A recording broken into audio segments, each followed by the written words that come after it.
se convirtieron en importante fuente de desacuerdo entre el gobierno de Estados Unidos y sus contrapartes latinoamericanas.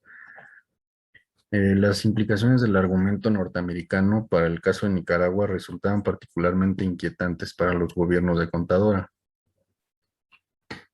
Eh, el origen de la inestabilidad en El Salvador debía ser encontrado en las acciones soviético-cubano-nicaragüenses. Las armas cubanas enviadas a través de Nicaragua constituyeron la respuesta al día de la versión del argumento aplicado previamente al caso de la Revolución Nicaragüense. Las consecuencias de esta lógica para el caso del régimen sandinista eran fáciles de ver. A Nicaragua lo veían como un caso perdido.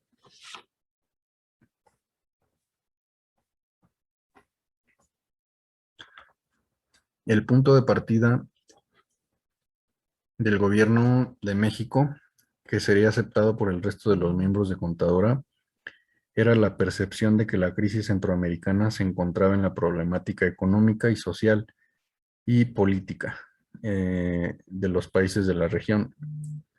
Factores internacionales contribuían, pero no eran lo más importante, sino que la situación de la economía internacional. La situación de Centroamérica era una crisis originada a causas del atraso económico y social por la falta de procesos políticos que garantizaran la estabilidad interna de la zona. Eh, los desacuerdos fundamentales entre las perspectivas de Contadora y Estados Unidos explican las diferencias en sus respectivas políticas específicas hacia la región. Desde el punto de vista del gobierno de Reagan, aislar económicamente a Nicaragua era un componente racional de una estrategia dirigida a debilitar eventualmente y derrocar al régimen sandinista. Desde la óptica de Contadora se trataba de un error mayúsculo. Si a los sandinistas se les cerraban las opciones, recurrirían a cualquier tipo de ayuda que les ofrecieran antes de abandonar el poder o sus objetivos revolucionarios. Mediante una guerra económica contra Nicaragua, Estados Unidos solo lograría autocumplir la profecía de un mayor involucramiento soviético.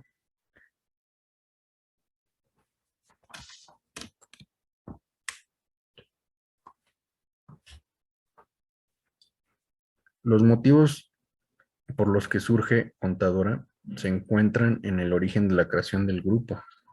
Tienen íntima relación tanto con las preocupaciones generadas por la dirección que tomaba la política norteamericana hacia Centroamérica, como la evolución misma de la crisis en esa región.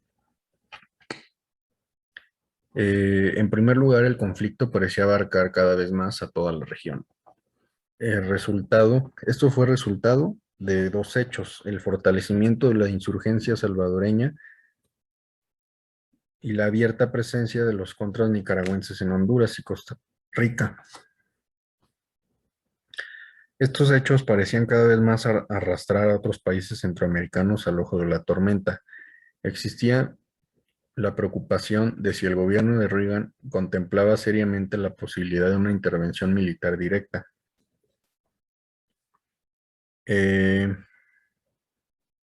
La percepción de que el gobierno norteamericano trataba abiertamente de aislar a Nicaragua agudizó esos temores, que fueron reforzados por la retórica simplista de, eh, de funcionarios norteamericanos de alto nivel. Las tensiones entre Nicaragua y Honduras se intensificaron durante ese mismo año debido en parte al incremento de las actividades de los contras promovidas por Estados Unidos.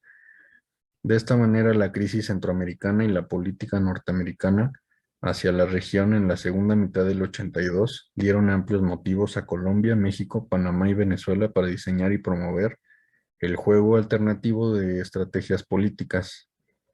México y Venezuela habían hecho con anterioridad numerosas propuestas con el fin de resolver la crisis a través de negociaciones diplomáticas.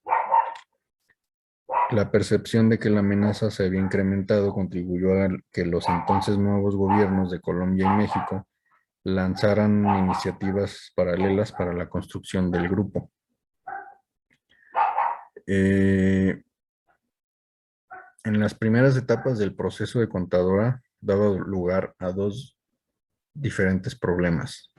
El primero consistía en convencer al régimen nicaragüense de que estaba en su propio interés unirse a un marco multilateral de negociación diplomática. El gobierno sandinista, en cuanto elemento dispar, prefería llevar a cabo negociaciones bilaterales con sus vecinos y con Estados Unidos, país que fue identificado como la verdadera pieza crucial del rompecabezas.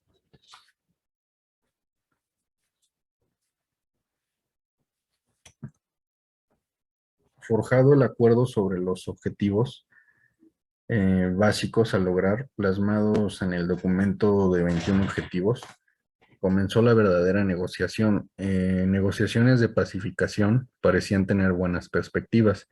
En ese año se celebraba la campaña electoral para la presidencia de Estados Unidos. Los analistas políticos observaron que el gobierno norteamericano adoptaba una doble estrategia,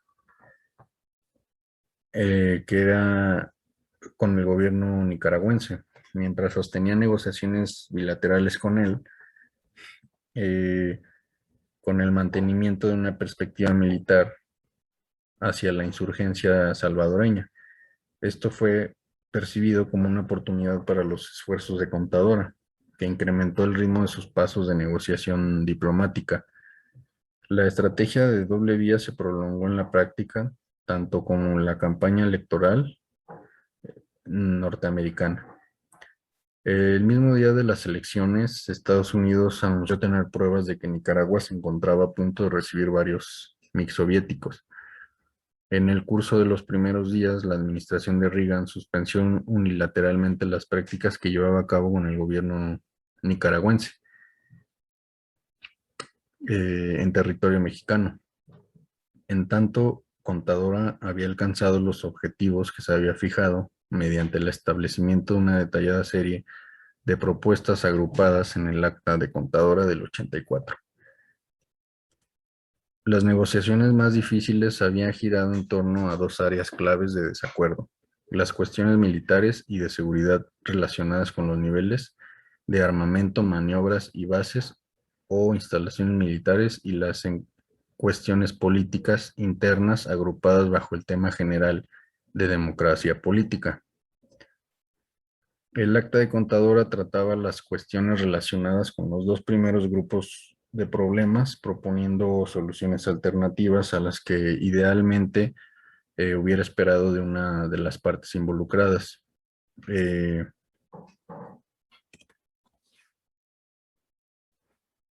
con la excepción de El Salvador, los países centroamericanos se mostraron dispuestos a firmarla a finales de septiembre. Nicaragua tomó la iniciativa y anunció que firmaría el acta en las condiciones que se encontraba. El gobierno norteamericano declaró que no aceptaba documento eh, de Contadora. Los países centroamericanos también se retractaron. Un documento de seguridad nacional de estados que logró filtrarse hasta la prensa norteamericana resumía las razones que se encontraban detrás de los cambios en las posiciones de sus países, explicando cómo Estados Unidos bloquearon a Contadora.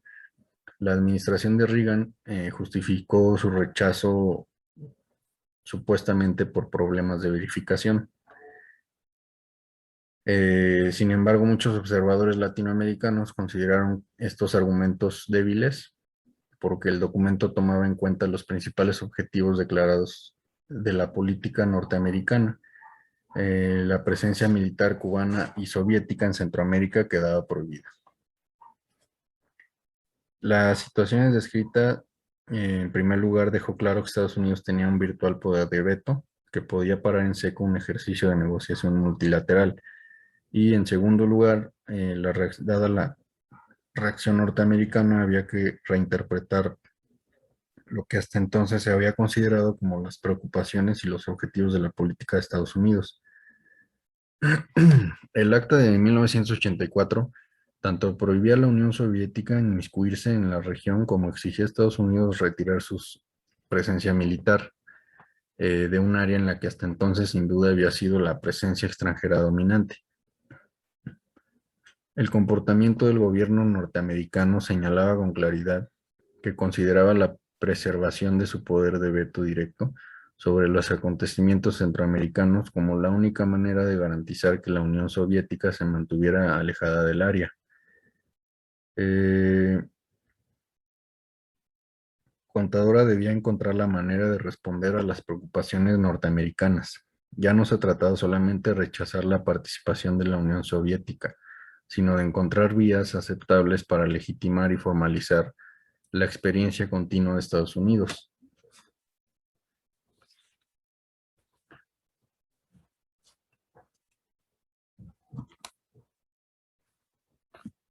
En primer lugar, el acta revisada incorporó la noción de paridad para definir los niveles aceptables de armamento para cada país centroamericano.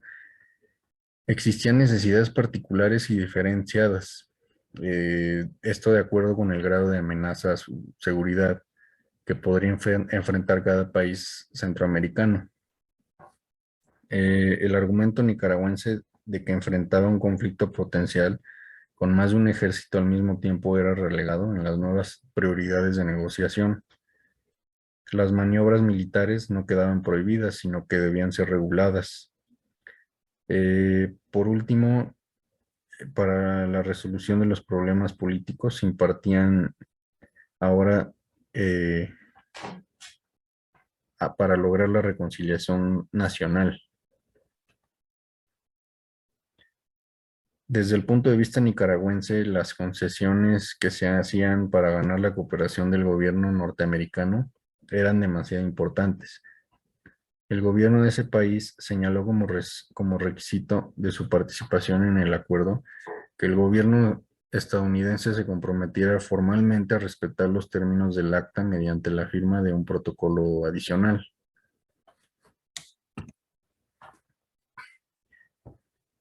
La creación del grupo de apoyo en el verano del 85. Hasta ese momento los países con intereses inmediatos en juego habían sido quienes impulsaron y sostuvieron la iniciativa. Sin embargo, estos descubrieron que Estados Unidos todavía tenía un poder de veto sobre los acontecimientos del área. También que la nueva estrategia de la superpotencia hacía menos urgente la necesidad de concluir exitosamente las negociaciones.